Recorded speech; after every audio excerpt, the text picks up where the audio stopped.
Well, we talked about it prior to the season. I think we all talked about it prior to the season that three-game gauntlet in December was going to help define the Steelers season.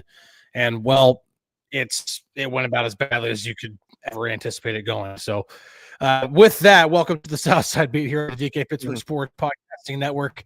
My name is Chris Halicke, Greg Macafee, Matt Williamson joining me. Guys, how was your Christmas? Phenomenal, except for the game that happened. I could say about the same. It was spent at Acrisure Stadium, watching a throttling by the Kansas City Chiefs with the Pittsburgh Steelers, and it wasn't pretty. It definitely wasn't pretty. No, it was not. This was this entire stretch, and then, like we've been doing this on a regular basis. Obviously the holidays kind of got in the way of that, and so we hadn't done the last time we did an episode on this podcast was prior to the Philly game. We were talking about this upcoming stretch, and I think there's a lot of pessimism going to that game in Philly. The Eagles are just a really great team. The Steelers have won there in 59 years. I think all of us on the staff all picked the Eagles to win that game. But there was still some optimism that, okay, well, they play Baltimore really well. They could still beat the Ravens on the road and win the division, regardless of what happens in Philly. They might be able to come back home 4 days later and, upset the Super Bowl champion Chiefs. Well, they're outscored 90-40. Communication issues all over the place on defense. I mean, there's a number of different things that can go wrong, Matt. And from your perspective, what's one of the most alarming things that you're seeing during this entire stretch?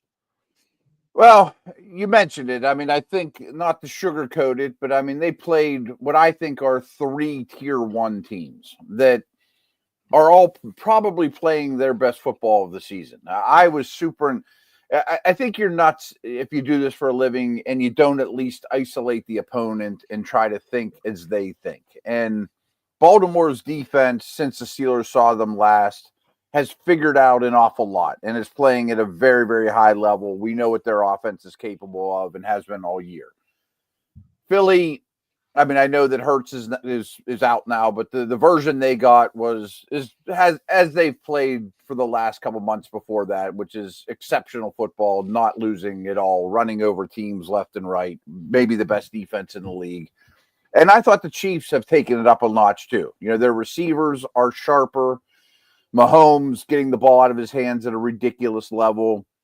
Very buttoned up performance by the Chiefs overall, where the Steelers were much sloppier in terms of self-inflicted wounds, let alone just not being as good as the opponent. But let's not forget who they played.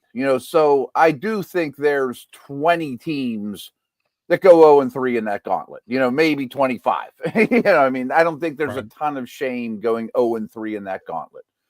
I also think that, again, I'm not excusing away what we've seen.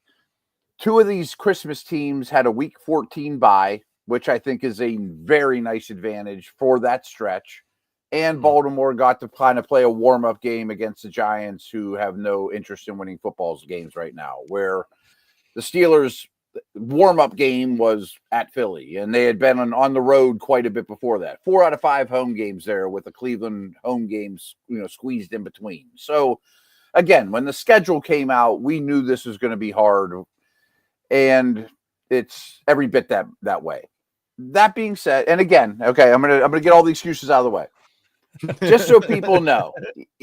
If you are Tomlin or a coordinator, and you're playing 3 games in 11 days, how many true practices do you get between kickoff of game 1 and kickoff of day 3?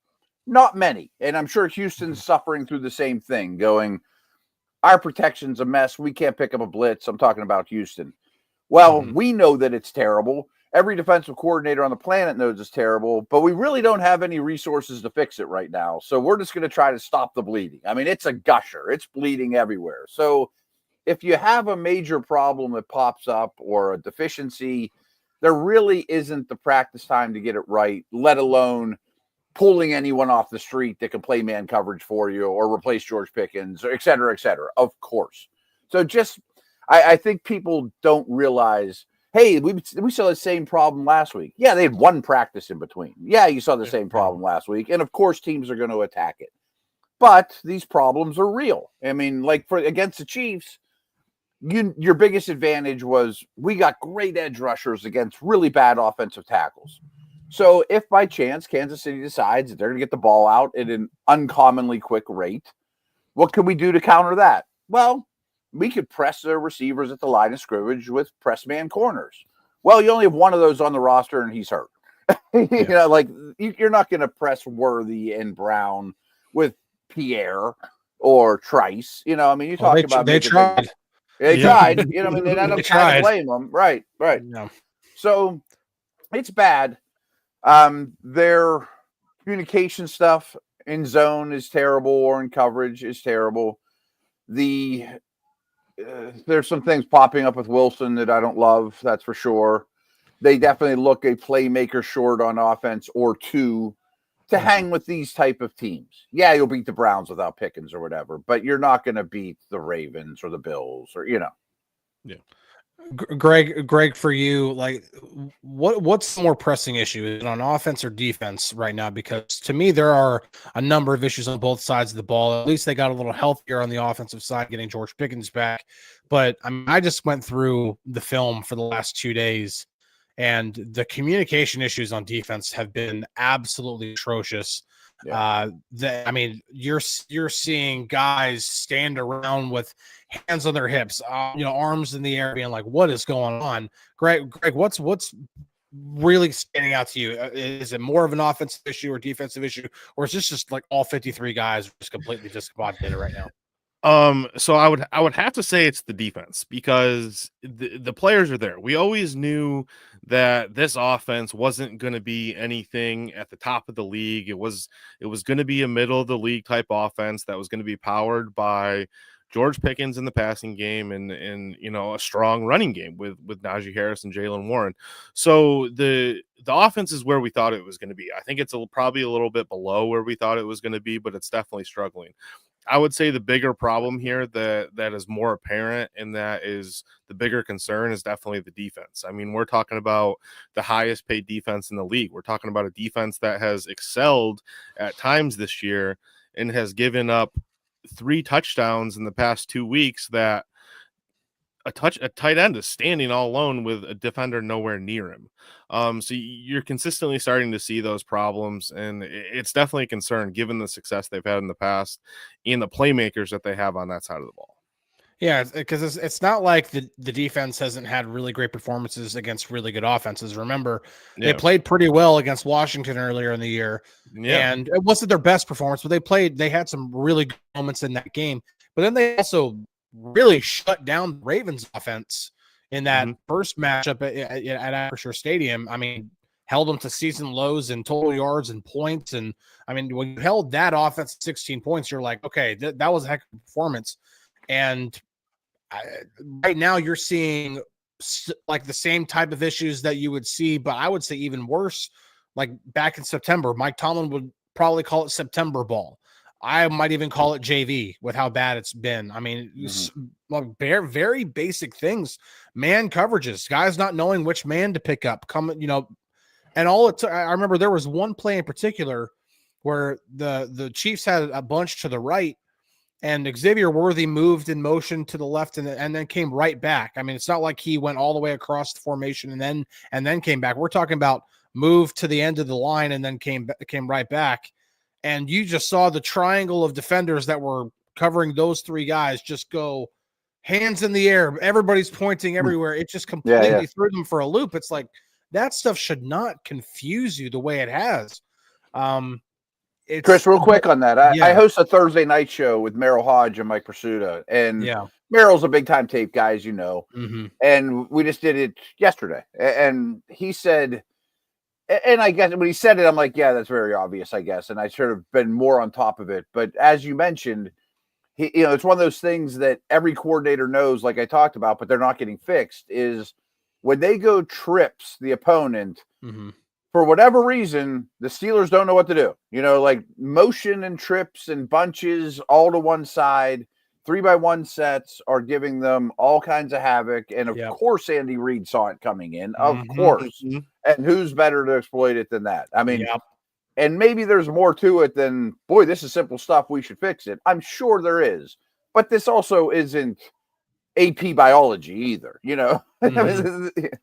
Yeah, because like there's a lot of different ways that we can get more into it here in a little bit. And as a matter of fact, we'll dive more into it. We'll actually take a quick break, real fast. We'll be back in 30 seconds. We'll dive more into this because there's way more issues here to dive into. And then we of course need to look forward to the new reality with where they are now. And this is a 10-3 football team that's now 10-6, and now most likely won't win the division. But we'll dive right back into that right after this. At DK Pittsburgh Sports, we take pride in coverage that connects our city's fans to their favorite teams. Now, that connection's stronger than ever. Introducing our all-new state-of-the-art app. Find expert inside reporting and original podcasts. Check live box scores. Track the latest stats. Chat it up with our community of thousands of fans, all in one place. The new app from DK Pittsburgh Sports. Coverage that connects. To go back to your point, Matt, on the trips coverage, there are a number of different ways that teams can play that kind of stuff. One of the ways that, I mean, not just NFL teams, but college and high school is what's called banjo coverage, where it's not exactly, okay, it's player A versus player A and player B, where you just match up. It literally is, okay, if you got, somebody's got whoever the outside release guy is, somebody's got the guy on the middle, and somebody's got the inside release guy. And we saw it against the Ravens and we saw it against the Chiefs that they just screw that up. Yeah. All the time. But then there are other plays which they do go straight at man-to-man. And then the offense gets exactly what they want. They run a concept in which they get the rub that they want. And the guy who's on the inside is supposed to cover the guy who's running to the flat, gets rubbed by the other guy running the route. And then that guy's left wide open. So either way, this is stuff that's got to be fixed. And like you said, this isn't AP biology. This isn't, rocket science. This isn't any other kind of foreign way of playing the game. This, like I said, this is types of coverages and that high school teams are doing. They've got to figure it out. When we talk about, you guys made a good point. We kind of knew, and anybody who was acting like the Steelers were an actual Super Bowl contender when they were 10-3 really didn't know what they were talking about, because this is still a team. I still didn't think they stood a chance of competing against the Bills or the Chiefs, that they were still definitely in a second tier below them. And then the Ravens would eventually figure things out. They're a good football team. They got an MVP caliber quarterback. They got one of the best running backs in the league. That they were going to figure some things out, that they're probably a better football team too. We saw that now, and they did lose 3 games to 3 of the top 5 teams in the NFL. No doubt. But it's the way that they're losing. Like, it's one thing to just play your best game, go in there and get beat anyway. But they're not playing their best game, because I think when this team is playing at their absolute best, they can hang with the Ravens. They can beat the Ravens. They can hang with the Chiefs, and may even be able to, if they get enough luck bounce their way, that they could even win. But when you play football like that, you're not going to beat anybody. Anybody. They can play the Giants right now and play like that and lose. Like, it's that bad right now. So how does this get fixed? Does the mini buy really end up being the cure-all to this, Matt? I don't know. I think it comes at a fantastic time. History's already written. Those 3 games are behind us all, and they're all losses. And I don't know what Porter's status is as we record this on December 27th, but my hunch is he'll be there at least for the playoff game. I think he's almost as important compared to his position room as Pickens is compared to the receivers. Corner to me has been exposed as a nightmare. I think Jackson's been overrated all along. Sutton is the ultimate failed experiment that can't be on the field anymore. He is horrific and the biggest offender of all these guys for sure. Something Dale mentioned, which I think is a pretty obvious fix, is I would have Minka as my slot corner and KZ would be my middle of the field guy. These slot corners aren't good enough. They're just not. So that's a small thing, but it would be a step in the right direction. I'm sure some little things are in play, like Warren should obviously be the number one running back. It shouldn't be a 50-50, or I think they have kind of already told us that, I mean, so, I mean, Mel Blount and Rod Woodson aren't walking through the door, but, I think some resting your bones also helps too. I mean, they have to be physically taxed. Yeah. Especially because the first of those 3 games, they didn't even have the ball in the second half. I mean, like the defense has to be mentally bruised, physically beaten. So I think just some rest is helpful in itself. Greg, what can the Steelers do on the offensive side of the ball? Because we've talked a lot about defense, in this particular episode, but it's not like the offense has been void of issues. I mean, they got George Pickens back. Pat Freiermuth did end up getting, I think it's like 7 catches, so he was utilized more in that game. Is it Russell Wilson making kind of a regression here? Is it what does the offense need to do to kind of get back on track, because they've also not been very, very good over the last 3 games either? Yeah, I mean, I think there are a couple things. I mean, I think as we kind of talked about it after the game on Wednesday, it never seems like there's kind of an easy option for Russ out of the backfield when the pressure hits him. There's never that easy dump off or anything like that. Everything's down the field. No guys are coming back to him. One thing that's kind of bothered me throughout the season is, like, I guess, personnel choices at certain times. We've talked about Warren getting hot and then ultimately just kind of randomly switching to Najee Harris, and drive stalls out. And then you have guys like McCole Pruitt and Connor Hayward that are consistently seeing the field as well. I think it's time to kind of give the majority of the snaps to Darnell Washington, Pratt Freiermuth, and kind of give the ball to your best players. But I think it also comes to keeping Russ upright. It seems like he's been kind of on the run the last couple weeks. Obviously, I think he was sacked 5 times on Wednesday, and it seems like he's kind of been in the middle of a collapsing pocket consistently over the last 3 games. Matt, you and I have both had a couple of debates about, like, Najee Harris versus Jalen Warren, and I know that you think that Jalen is a better running back, and I definitely have gotten to the point now where, because I still think Najee Harris is a very, very good running back. I really do. And I think in the right system, he would be very, very dangerous. I don't think this is the system for him, though, and I think that's the reason why you didn't see the Steelers pick up his 5th-year option.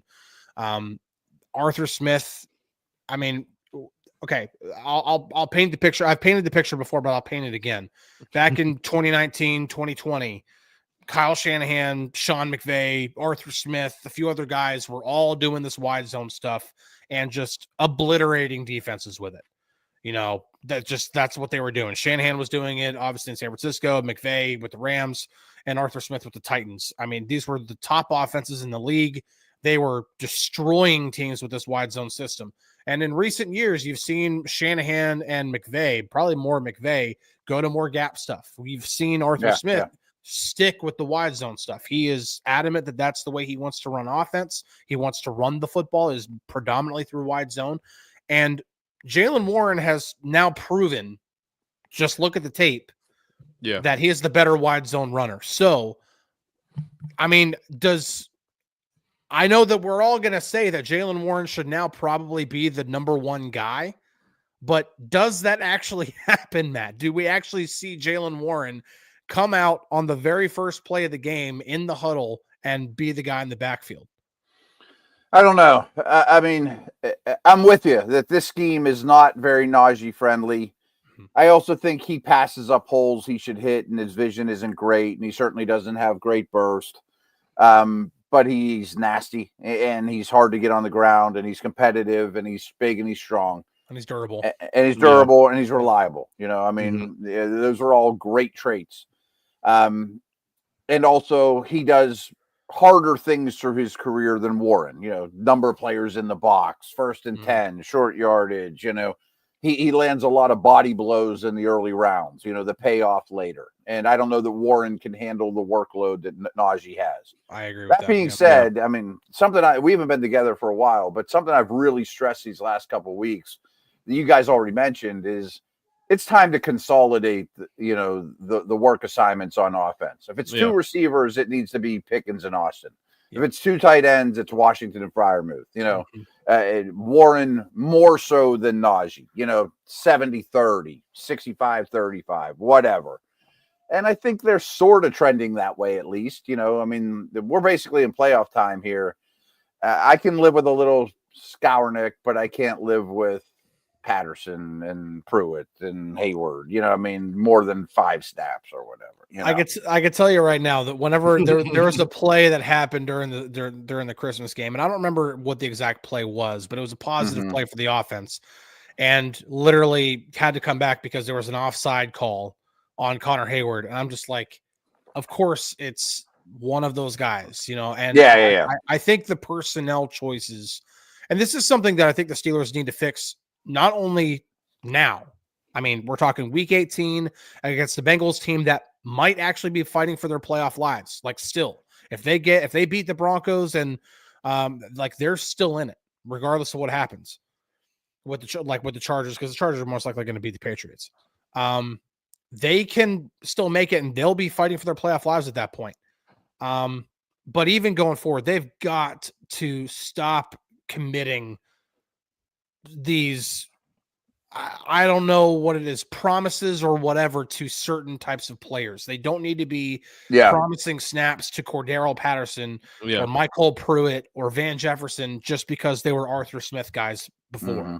They don't need to be committing. And this was a knock on Smith in Atlanta too. Yes, and they don't need to be committing 43 snaps to Cam Sutton on the defensive side while Beanie Bishop holds his helmet the entire game on the sideline. Not saying that Beanie Bishop is going to come in and save the day, but at least we saw what Sutton did, and that's losing football. Yeah, but at least when Bishop was out there, you weren't seeing these, I mean, absolutely blown assignments and terrible communication issues going on. So you can at least live with some of, some like, okay, well, Beanie was just not that great in zone coverage. Okay, well, I'd rather him be not great in the curl flat zone than completely abandon whatever he's supposed to do. At least he's not a double agent. Yeah. Right. So he's not on the Chiefs payroll too, Wow. Right. Greg, what would your number one thing be? Like if the Steelers have to make one major decision, like hard and fast, like there's no kind of beating around the bush when it comes to it, whether it's Jaylen Warren over Najee or George Pickens and Cal, like Matt said, Pickens and Austin as the two. If there's one personnel choice that they have to make, what is the main thing that they need to be doing right away? No ifs, ands, or buts, full blown, like we're committing hard and fast to this for the offense. Either side. Either side. I mean, personnel wise, like, if this team is ever going to have success, it's the defense. Like that's what's got to lead the way. And if there's something that absolutely needs to happen heading into the final game of the regular season and heading into the playoffs, the defense has got to figure it out. Decisions need to be made. Obviously there's a lot of guys in the locker room after the game on Wednesday that were, without calling someone out in the media, they were calling them out without saying anything. Figure it out. Yeah. And so his name's been mentioned several times on this podcast. So teams got, like, the defense has got to figure it out. Decisions got to be made to where, that player doesn't find the, step onto the field. I mean, the miscommunications, the blown coverages, they got to be fixed, because if this team is going to have success, it's going to start with the defense. We've always known that. We've always thought that. And, that's just kind of what needs to be fixed moving forward, in my eyes, at least. So to wrap this up, because we're going to do another show, we'll do a show next week we'll actually look forward to the Bengals, because we'll know whether the Bengals actually have something to play for by then or not. So in the meantime, here's the new reality. The Steelers are 10-6. The Ravens are 11-5. The Ravens win against the Browns. They win the division. The Steelers have no shot. The Steelers are in the playoffs no matter what. So what is if the Steelers, okay, let me put it this way. What is the best path for them going forward? Is it winning the division and hosting either the Chargers or the Broncos, or is it most likely going to be? What if they have to go to Houston? How well do you feel that this team can actually win a playoff game, whether they're playing the Chargers at home or the Broncos at home or the Texans on the road? How confident are you, Matt, in the ability for this team to actually win a playoff game? I'll say I'm 80% confident, and that's more an indictment of the upcoming opponents, the round one opponents, because I really think today on December 27th, Steelers in Houston, round one, I'm picking the Steelers. Yeah. The Steelers hosting Denver or Chargers in round one, I'm picking the Steelers. But I'm just not very impressed with those opponents. Mm-hmm. Greg, what about for you? I know, like for us, like covering the team, we would much rather the Steelers somehow pull the rabbit out of the hat and win the division, so we don't have to go. Yeah, but we know that's unlikely, right? But can this team win a playoff game? Can they go to Houston and win? Can they host the Chargers or the Broncos and win? Can they win at least one playoff game?